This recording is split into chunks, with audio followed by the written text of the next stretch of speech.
at pahigipas higit na maaliwalas at maluwag na buhay?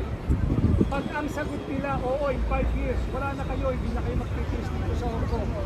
Baka sakaling pumayag tayo, pero hindi mangyayari. Sapagkat hindi yan ang pamunahin layunin nila. Ulitin ko, ang problema natin ay ang korupsyon, hindi ang institusyon. Ang pinakamababang bigas na nakakain ay ngayon nasa 5 piso. At meron pang mas mataas. Maraming problema. At yung sinasabi natin, protect and defend the Constitution, sapagkat pinalapastangan nila, sinasalaula nila yung ating karapatang pantao sa mundo.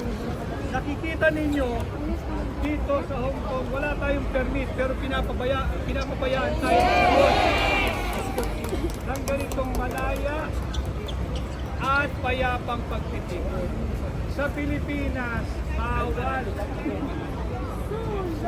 Sa Pilipinas, takot na takot ang administrasyon. Bakit? Magto 2 years na, wala pang may pakitang accomplishment. Anay sansat, anay biyahe, anay panggigipit, at anay pagsusupil ng ating ating.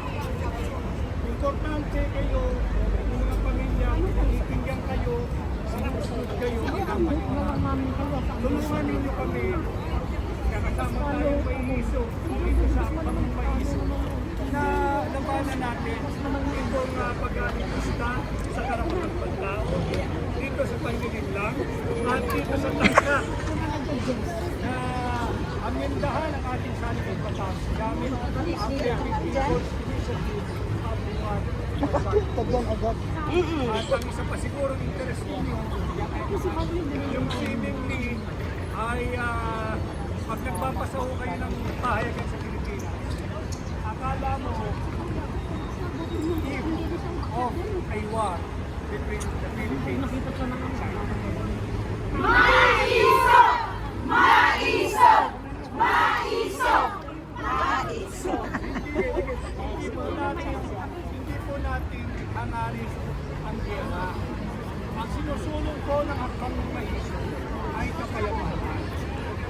Malaswa ang gera. Malupit ang tipanan. Hindi natin kailangan. Ang kailangan ng sambayan ng Pilipino, kapayapaan, trabaho, negosyo, Maiso! Maiso! Maiso! at pagkain.